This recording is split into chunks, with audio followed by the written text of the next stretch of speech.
Good day. So this is a redo of the previous data retrieval video that I had made that had very faulty sounds and a bit not so sharp images. So anyway, so the lecture is about the initial steps in doing data science. So just a recap, so we have the 5 basic steps in data science. So we have actually 6.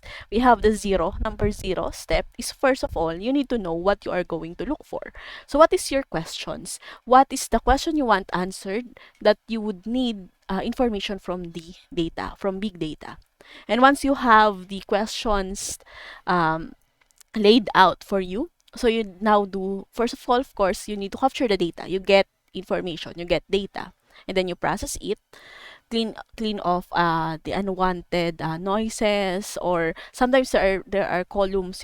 Basically, if your data is structured data, so you have columns there might have empty columns or empty cells there that you need to clean up first before you can actually perform statistical analysis on that data. And then once you have analyzed the data, by the way, in the analyzation step, you need to know exactly what type of test. Usually it's the statistical test, but you need to know what type of statistical test do you need.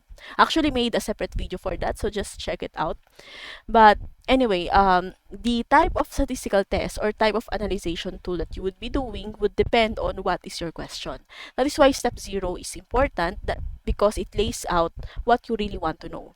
And that will tell you what type of statistical test that you would do. And then lastly, the last 2 steps is to communicate the results. Because if you don't really communicate your results, all your hard work will end up in nothing, because you did that and then there's nothing. And then the last one is just to maintain the data so that other data scientists can check it out and actually come back, and even if you wanted to come back and then recheck your data. Okay, so now before we start, we have actually these are just the 2 most common programs that we use. We have R and Python that we use in data science. But since our course is applied data science using Python, so we'll just focus on Python. So in data science or in doing Python, so we have this is the 3 most common libraries that we usually use. We have the Pandas, the Tumpys, and the Matplotlib. So usually in PyCharm, you will see there that Pandas, NumPys, and Matplotlib are already installed, unless you are doing your project in a virtual environment, whereas there is almost no package installed aside from pip. So anyway, these are the 3 most common. But for let's look at each one. So we have NumPy, comes from the name numerical Python. So it's a library consisting of multidimensional array objects and a collection of routines for processing those array. So basically, it's one of the most basic tools that we use when we are dealing with matrices. List of numbers and matrices, the go-to package is of course NumPy.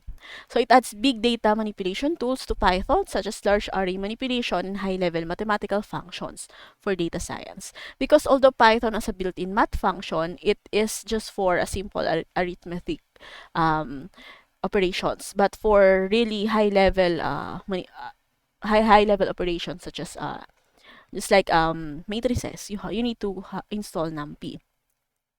So they are best at handling basic numerical computations as means, averages, and so on. It also excels at the creation and manipulation of multidimensional arrays known as your tensors and matrices. So this is just if you really want to know more on NumPy, or you're going to use NumPy extensively in your data science project, so I suggest you go to this website for a tutorial on NumPy. Now, for the Pandas. Pandas is actually an offshoot from NumPy. It was created in response to some features that are lacking in NumPy. So Pandas is a Python package providing fast, flexible, and expressive data structures. So they're designed to make working with the relational or label data both easy and intuitive. So this aims to be a fundamental high-level building block for doing practical real-world data analysis in Python. So for Pandas, this one is a package that is designed specifically for data science application. So this is based on NumPy.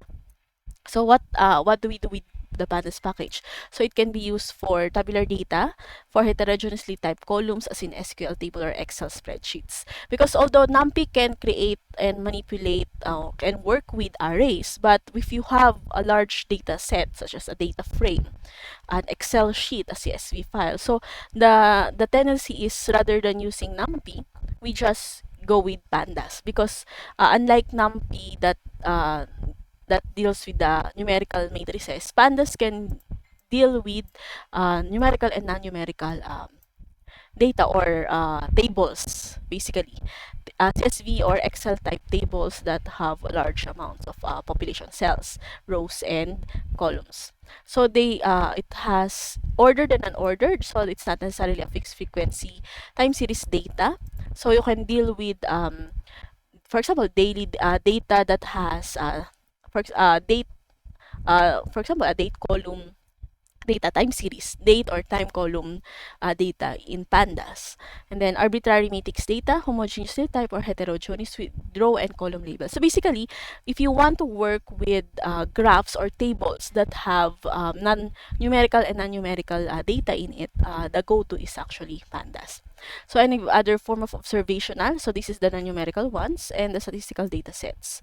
So the data need not be labeled at all to be placed in a pandas data structure. So tutorials for pandas is in this website. Okay, so the last one in my list of the top 3 is the Matplotlib. So it's a library that adds the missing data visualization. So if you want to visualize your data into charts and graphs, your go-to is Matplotlib. I believe you have already had experience with that due to your Coursera course. So this is designed to complement the use of NumPy in data analysis and scientific programs.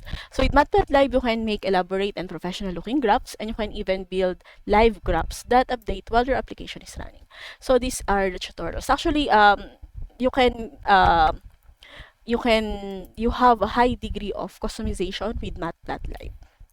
Okay, so other packages that may or may not be used by you. So you have the scikit-learn.